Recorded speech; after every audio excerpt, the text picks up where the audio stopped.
The purity of Ghibli. There are those who say that the Shinto value of being connected with nature is vanishing. One of the harshest critics of this loss is another artist with a clearly defined Ikigai. Hayao Miyazaki, the director of the animated films produced by Studio Ghibli. In nearly all his films, we see humans, technology, fantasy, and nature in a state of conflict, and in the end coming together. One of the most poignant metaphors in his film, Spirited Away, is an abyss spirit covered in trash that represents the pollution of the rivers. In Miyazaki's films, forests have personalities, trees have feelings, and robots befriend birds, considered a national treasure by the Japanese government. Miyazaki is an artist capable of becoming completely absorbed in his art. He uses a cell phone from the late 1990s, and he makes his entire team draw by hand. He directs his films by rendering on paper even the tiniest detail, achieving flow by drawing, not by using a computer. Thanks to this obsession on the director part, Studio Ghibli is one of the only studios in the world where almost the entire production process is carried out using traditional techniques. Those who have visited Studio Ghibli know that it is fairly typical on a given Sunday to see a solitary individual tucked away in a corner, hard at work, a man in simple clothes who will greet them with an "Ohio" hello without looking up. Miyazaki is so passionate about his work that he spends many Sundays in the studio enjoying the state of flow, putting his ikigai above all else. Visitors know that under no circumstances is one to bother Miyazaki, who is known for his quick temper, especially if he is interrupted while drawing. In 2013, Miyazaki announced that he was going to retire. To commemorate his retirement, the television station NHK made a documentary showing him in his last days at work. He is drawing in nearly every scene of the film. In one scene, several of his colleagues are seen coming out of a meeting, and there he is drawing in a corner, paying no attention to them. In another scene, he is shown walking to work on December 30, a national holiday in Japan, and opening the doors of Studio Ghibli so he can spend the day there, drawing alone. Miyazaki can't stop drawing. The day after his retirement, instead of going on a vacation or staying at home, he went to Studio Ghibli and sat down to draw. His colleagues put on their best poker faces, not knowing what to say. 1 year later, he announced that he wouldn't make any more future films, but that he would keep on drawing until the day he died. Can someone really retire if he is passionate about what he does? The recluses. It is not only the Japanese who have this capacity. There are artists and scientists all over the world with strong, clear ikigais. They do what they love until their dying day. The last thing Einstein wrote before closing his eyes forever was a formula that attempted to unite all the force of the universe in a single theory. When he died, he was still doing what he loved. If he hadn't been a physicist, he said he would have been happy as a musician. When he wasn't focused on physics or mathematics, he enjoyed playing the violin. reaching a state of flow while working on his forms of playing music. His two ikigais brought him endless pleasure. Many such artists might seem misanthropic or reclusive, but what they are really doing is protecting the time that brings them happiness, sometimes at the expense of other aspects of their lives. They are outliers who apply the principles of flow to their lives to an extreme. Another example of this kind of artist is the novelist Haruki Murakami. He sees only a close circle of friends, and appears in public in Japan only once every few years. Artists know how important it is to protect their space, control their environment, and be free of distractions if they want to flow with their ikigai. Microflow, enjoying mundane tasks. But what happens when we have to say do the laundry, mow the lawn, or attend to paperwork? Is there a way to make these mundane tasks enjoyable? Near the Shinjuku subway station in one of the neural centers of Tokyo, there is a supermarket that still employs elevator operators. The elevators are fairly standard and they could easily be operated by the customers, but the store prefers to provide the service of someone holding the door open for you, pushing the button for your floor, and bowing as you exit. If you ask around, you will learn that there is one elevator operator who has been doing the same job since 2004.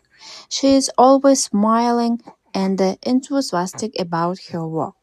How is she able to enjoy such a job? Doesn't she get bored doing something so repetitive? On closer inspection, it becomes clear that the elevator operator is not just a pushing buttons but is instead performing a whole sequence of movements. She begins by greeting the customers with a song-like salutation followed by a bow, and begins by greeting the customers with a song-like salutation followed by a bow and a welcoming wave of the hand. Then she presses the elevator button with a graceful movement. As such, she is a geisha offering a client a cup of tea. Sis Mihaly calls this microflow. We have all been bored in a class or at a conference and started doodling to keep ourselves entertained, or whistled while painting a wall. If we are not truly being challenged, we get bored and add a layer of complexity to amuse ourselves. Our ability to turn routine tasks into movements of microflow, into something we enjoy, is key to our being happy, since we all have to do such tasks. Even Bill Gates washes the dishes every night. He says he enjoys it, that it helps him relax and clear his mind, and that he tries to do it a little better each day, following as established order or set of rules he has made for himself, plates first, forks second, and so on. It's one of his daily moments of microflow. Richard Feynman, one of the most important physicists of all time, also took pleasure in routine tasks. Daniel Hills, one of the founders of the supercomputer manufacturer Thinking Machines, hired Feynman to work on development of a computer that could handle parallel processing when he was already world famous. He says Feynman showed up on his first day of work and said, "Okay, boss, what's my assignment?" They didn't have anything prepared, so they asked him to do work on a certain mathematical problem. He immediately realized that they were giving him an irrelevant task to keep him busy and said, "That sounds like a bunch of baloney. Give me something real to do." So they sent him to a nearby shop to buy office supplies. And he completed his assignment with a smile on his face. When he didn't have something important to do or needed to rest his mind, Feynman dedicated himself to microflowing, say painting the office walls. Weeks later, after visiting the thinking machines office, a group of investors declared, "You have a Nobel laureate in their painting walls and soldering circuits." Instant vacations. Getting there through meditation. Training the mind can get us to a place of flow more quickly. Meditation is one way to exercise our mental muscles. There are many types of meditation, but they all have the same objective: calming the mind, absorbing our thoughts and emotions, and centering our focus on a single object. The basic practice involves sitting with a straight back and focusing on your breath. Anyone can do it, and you feel a difference after just one session. By fixing your attention on the air moving in and out of your nose, you can slow the torrent of thoughts and clear your mental horizons. The Archer's Secret. The winner of the 1988 Olympic gold medal of archery was a 17-year-old woman from South Korea. When asked how she prepared, she replied that the most important part of her training was meditating for 2 hours each day. If we want to get better at reaching a state of flow, meditation is an excellent antidote to our smartphones and their notifications constantly clamoring for our attention. One of the most common mistakes among people starting to meditate is worrying about doing it right, achieving absolute mental silence, or reaching nirvana. The most important thing is to focus on the journey. Since the mind is a constant swirl of thoughts, ideas, and emotions, slowing down the centrifuge, even for just a few seconds, can help us feel more rested and leave us with a sense of clarity. In fact, one of the things we learn in the practice of meditation is not to worry about anything that flits across our mental screen.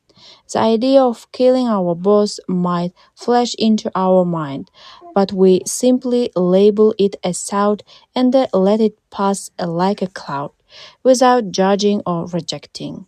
It is only a thought, one of the 60,000 we have every day, according to some experts.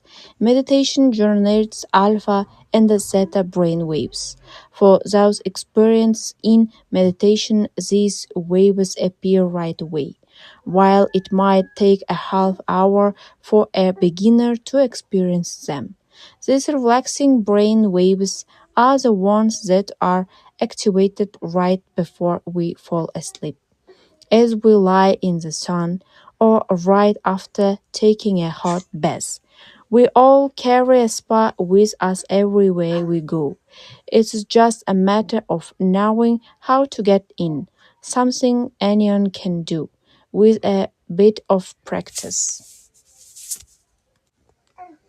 Humans as ritualistic beings. Life is inherently ritualistic. We could argue that humans naturally follow rituals that keep us busy. In some modern cultures, we have been forced out of our ritualistic lives to pursue goal after goal in order to be seen as successful. But throughout history, humans have always been busy. We were hunting, cooking, farming, exploring, and raising families. Activities that we are structured as rituals to keep us busy throughout our days, but in an unusual way. Rituals still permeate qwerty and business practice in modern Japan.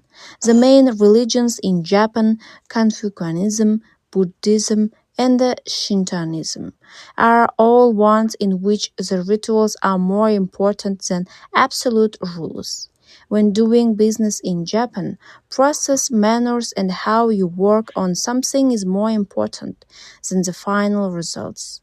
Whether this is good or bad for the economy is beyond the scope of this book. What is indisputable? Self is that finding flaw in a ritualistic workplace is much easier than in one in which we are continually stressed out trying to achieve unclear goals set by our bosses. Rituals give us clear rules and objectives, which helps us enter a state of flow. When we have only a big goal in front of us, we might feel lost or overwhelmed by it. Rituals help us by giving us the process, the sub steps on the path to achieving a goal. When confronted with a big goal, try to break it down into parts and then attack each part one by one. Focus on enjoying your daily rituals, using them as tools to enter a state of flow. Don't worry about the outcome. It will come naturally. Happiness is in the doing, not in the result. As a rule of thumb, remind yourself rituals over goals. The happiest people are not the ones who achieve the most. They are the ones who spend more time than others in a state of flow. Using flow to find your Ikigai. After reading this chapter, you should have a better idea of which activities in your life make you enter flow. Write all of them on a piece of paper. Then ask yourself these questions. What do the activities that drive you to flow have in common? Why do those activities drive you to flow? For example, are all the activities you most like doing ones that you practice alone or with other people? Do you flow more when doing things that require you to move your body or just to think? In the answers to these questions, you might find the underlying ikigai that drives your life. If you don't, then keep searching by going deeper into what you like by spending more of your time in the activities that make you flow. Also, try new things that are not on the list of what makes you flow, but that are similar and that you are serious about. For example, if photography is something that drives you into flow, you could also try painting. You might even like it more. Or if you love snowboarding and have never tried surfing. Flow is mysterious. It is like a muscle. The more you train it, the more you will flow, and the closer you will be to your ikigai.